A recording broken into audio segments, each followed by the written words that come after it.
नमो तस् भगवतो अरहतो सम्मा सम्बुद्धस्स। नमो तस् भगवतो अरहतो सम्मा सम्बुद्धस्स। नमो तस् भगवतो अरहतो सम्मा सम्बुद्धस्स। साधु साधु साधु। हमारे पूजनीय कल्याण मित्र गुरुवंती जी को हमारा प्रणाम है। साधु साधु साधु। श्रद्धावान उपासक उपासिकागण, प्रातः की इस धर्म कक्षा सूत्र सीखने की कक्षा में आप सभी लोग शामिल हुए। आज हम लोग एक सूत्र का अभ्यास करेंगे। अ, इस सूत्र का नाम है कच्चानगोत्त सूत्र। कच्चानगोत्त सूत्र। हम लोग संयुक्त निकाय के निदान संयुक्ता का अभ्यास कर रहे हैं, जिसमें आहार संयुक्त में ये कच्चानगोत्त सूत्र 5वें नंबर का आता है। यह सूत्र का उपदेश भी भगवान ने श्रावस्ती में विराजमान रहते समय ही किया था। भगवान बुद्ध जी भिक्षुओं को आमंत्रित करते हैं और सावर्थी में अ, भगवान बुद्ध जी के सम्मुख यह घटना घटी हुई कहते हैं। अथको आयस्मा कच्चान गोतो ये न भगवान तेनुपसंकमे। जब भगवान श्रावस्ती में विराजमान है जेतवन नाथ पिंडक के आराम में, तब कच्चान गोत्र नाम के यानी कच्चायन गोत्र से आए हुए मध्य कच्चान गोत्र मध्य भगवान के पास आए। उपसंकमित्वा भगवंतं अभिवादित्वा एकमंतं निसीदि। आकर भगवान बुद्ध जी को नमन किया और एक और बैठ गए। एकमंतं निसीन्नो को आयस्मा कच्चान गोत्तो भगवंतं एतदगोचर। अब एक और बैठे नमन किए हुए ये कच्चान गोत्र बनते भगवान बुद्ध जी को इस तरह से कहते हैं, पूछते हैं, ये प्रश्न पूछते हैं भगवान को, कहते हैं सम्मादिट्ठी सम्मादिट्ठी इति भन्ते उच्यते। भगवान सम्मादिट्ठी सम्मादिट्ठी कहकर कहते हैं। ये जो सम्मादिट्ठी है कहकर कहते हैं। हम भी देखिए ना, समय समय पर अनेकों बातचीत के समय में कहते हैं ना, हाँ सम्यक दिट्ठी, अच्छा सम्मादिट्ठी है, अच्छा ये मेरी सम्यक दिट्ठी है, इस तरह से कहते हैं। पर कच्चानगुप्त क्या पूछते, कहते हैं कितावतानुको भन्ते सम्मादिट्ठी होती थी। भन्ते, किस कारण से कोई सम्यक दृष्टिवान बन जाता है, कैसे कोई सम्यक दृष्टि को प्राप्त करता है, ये प्रश्न पूछते हैं। जैसे हम लोग बात करते समय सरलता से केवल सम्यक दृष्टि है, ये मेरी सम्यक दृष्टि है, सम्यक दृष्टि के अनुसार जीना चाहिए, ऐसा हम कहते हैं। परंतु ये सम्यक दृष्टि कैसे हमको मिले, इस बारे में हम प्रश्न नहीं पूछते, इस बारे में हम चर्चा बहुत कम करते हैं। तो कच्चानगोत्त बनते भगवान बुद्ध जी को क्या कहते हैं, कित्तावतानुको बनते सम्मादिट्ठि होते। बनते जी, कैसे कोई सम्यक दृष्टि को प्राप्त कर लेता है, कैसे कोई सम्यक दृष्टिवान हो जाता है। इसका मतलब जो व्यक्ति सम्यक दृष्टिवान हो गया वह श्रोतापन्न है। तो कैसे कोई श्रोतापन्न बनता है करके पूछते हैं। भगवान बुद्ध जी उत्तर देते हैं, ये हमारे लिए है, आपके लिए है, और ये मेरे लिए है। भगवान क्या कहते हैं, द्वय निश्चितो ख्वाहं कच्चान लोको येन भूयेन। कच्चान, ये लोक में दो तरह की दृष्टियों से बंधे हुए लोग देखे जाते हैं। द्वय निश्चितो, दो आश्रय से, दो ही चीजों का निश्चय करके यह लोक, लोक में सत्व जो है रहते हैं। कौन कौन से दो, अस्थितं चैव, यह सब कुछ अस्तित्व में है, नत्थितं च, यह न कुछ भी नहीं है, यानी मरने के बाद जीव होता है नहीं होता, सदाकालिक अमर अजर होता है, और उसके बाद में मरने के बाद कुछ भी नहीं होता, सब कुछ नष्ट हो गया है, अब पुनः कुछ भी नहीं। तो अस्तित्ववाद और नथिवाद यानी नहीं है कुछ भी, इस तरह की दो दृष्टियों से लोग घिरा हुआ है। ये सत्य है ना, हम लोग इसी तरह से देखते हैं। अच्छा अच्छा, वो देवता लोग अजर है अमर है ना, इन्होंने निर्माण किया है, इससे सदाकालिक बना रहता है। जहाँ एक बार स्वर्गलोक चले जाए वहां से सदा के लिए स्वर्ग में रहना है करके लोग कहते हैं। कुछ लोग कहते हैं क्या किसने देखा है, कोई आगे इसके बाद कुछ नहीं है। यही है जो कुछ भी जीवन है। यहाँ खाओ पियो मौज करो, है ना, इसके बाद कुछ भी नहीं है। ऐसी नत्थिवाद वाली दृष्टि रखने वाले लोग थे। ये आज की बात नहीं है, कि तथागत के समय में भी इस तरह से लोग सोचते हैं। इसीलिए भगवान कहते हैं कि दो तरह की दृष्टियां इस लोक में पाई जाती है। भगवान बुद्ध जी कहते हैं फिर, लोक समुदयं को कच्चान यथाभूतं समपन्याय पश्यतो सा लोके नत्थिता सा न होती। जब इस लोक में कोई लोक समुदाय कैसे होता है, ये दुनिया का समुदाय यानी यह मनुष्य जीवन का समुदाय, हम ये संसार का समुदाय कैसे होता है, इसे यथाभूत सही तरीके से अच्छी तरीके से के प्रज्ञा से बोध कर ले हम लोग, तो इस लोक में नत्थिता सा न होती, यानी कुछ भी नहीं है, परलोक नहीं है, तो ये दृष्टि समाप्त हो जाएगी। क्योंकि यहां जो चर कार्य कारण भाव से देखा जाए तो इसके परिणाम स्वरूप वो निर्माण हो रहा है, उसके परिणाम स्वरूप वो फिर निर्माण हो रहा है। तो जो कुछ भी नहीं होता, सब कुछ नष्ट हो जाता है, सब कुछ समाप्त हो जाता है, ये दृष्टि समुदाय का चिंतन करने से खत्म हो जाती है। फिर भगवान कहते हैं लोक निरोधं को कच्चान, इस लोक में निरोध होता है यानी समाप्त हो जाता है, सभी का अंत होता है, अनित्य है, अनित्य है, इसका चिंतन करने से यथाभूतं समपन्याय पश्यतो, इसे अच्छी तरह से प्रज्ञा से, समय प्रज्ञा से देख ले, तो इस लोक में या लोको लोके अस्थितासान होती, सब कुछ होता है, सब कुछ अस्तित्व में है, सदाकालिक है, अजर है, अमर है, ये जो दृष्टि है ये खत्म हो जाती है। फिर कहते हैं भगवान उपयुपादान विनिवेश विनिबंधनो ख्वाहं कच्चान लोको ये न भूयेन।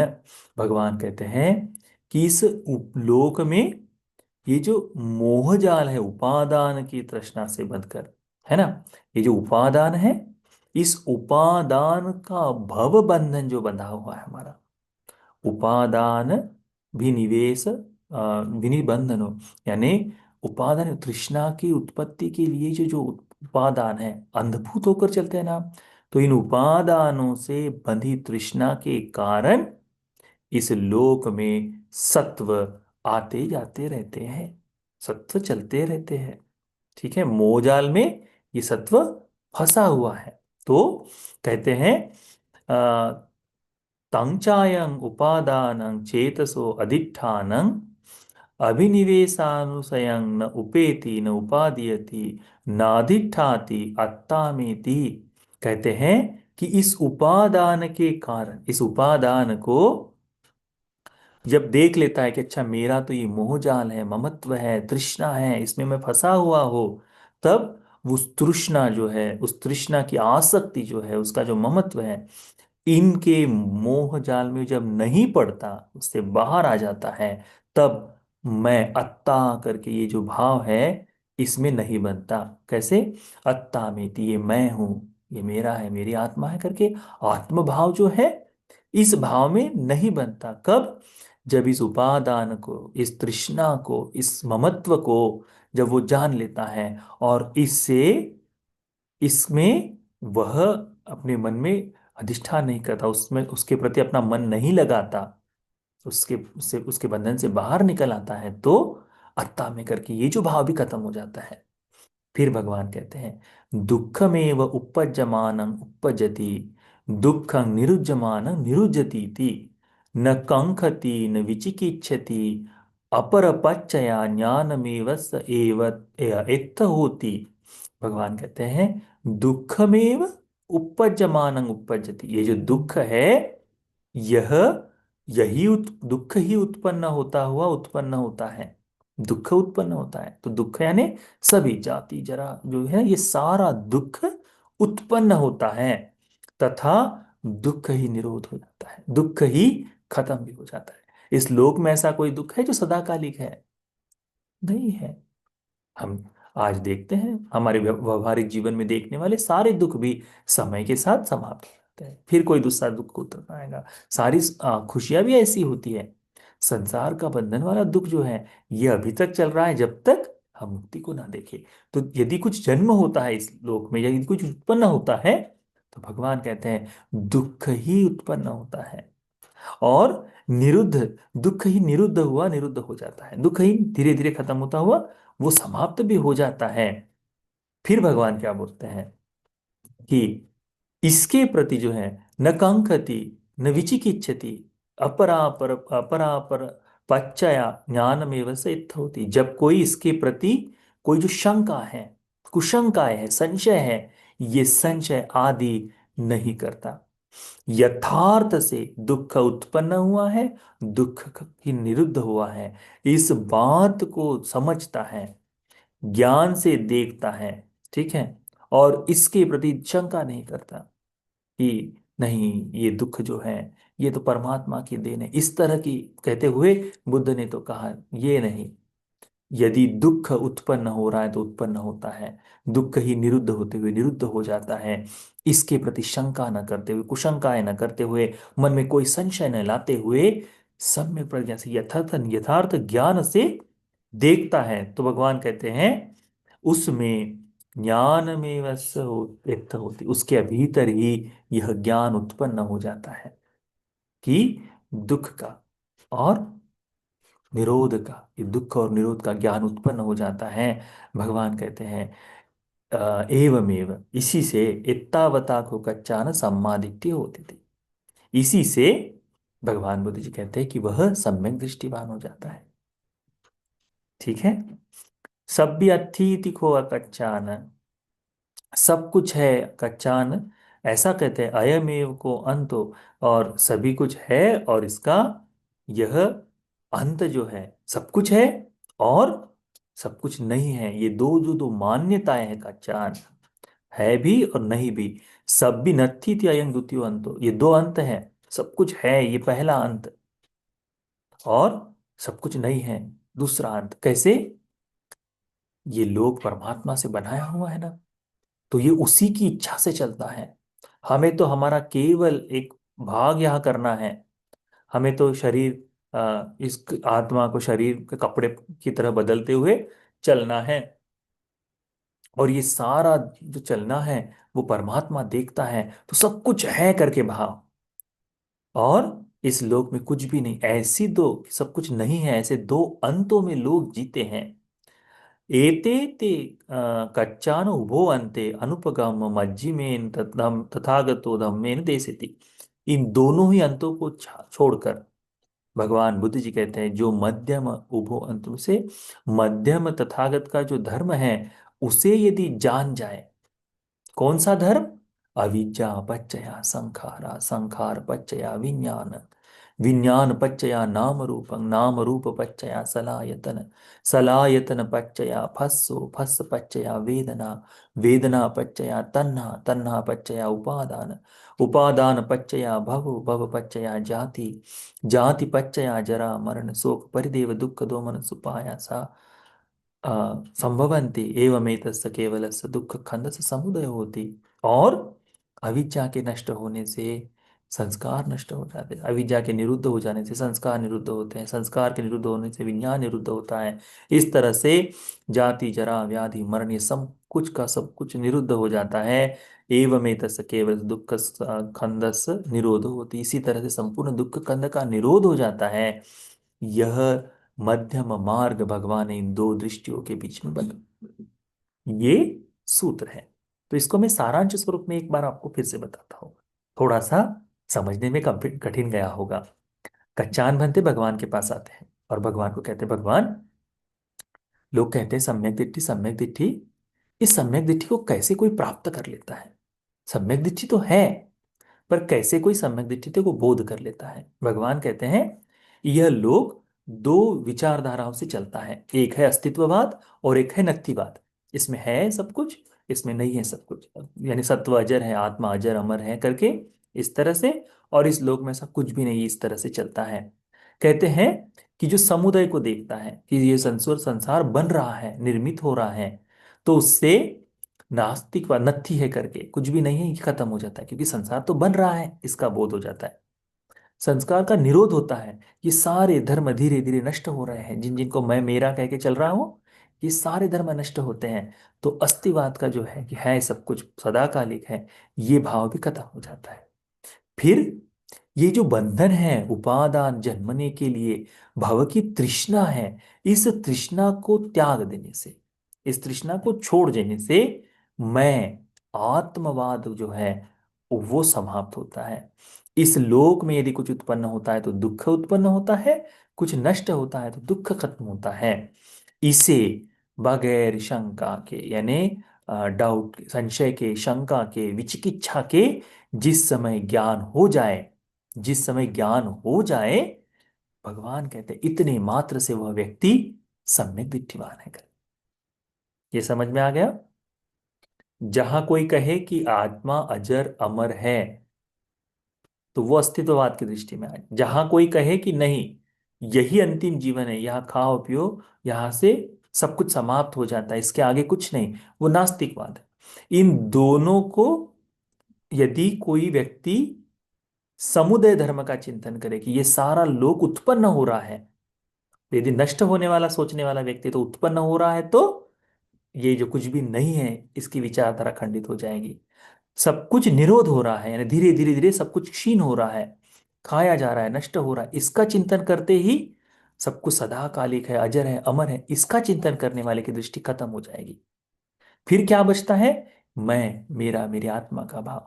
तो ये जो है जन्म लेने की तृष्णा, उपादान से बंधी हुई, पुनः पुनः जन्म लेने की जो तृष्णा है, इस तृष्णा को भी यदि कोई समझ ले कि मुझे इसके प्रति तृष्णा नहीं करनी है, तो उसमें मैं, मेरा, मेरा आत्मा, यह भाव समाप्त हो जाएगा।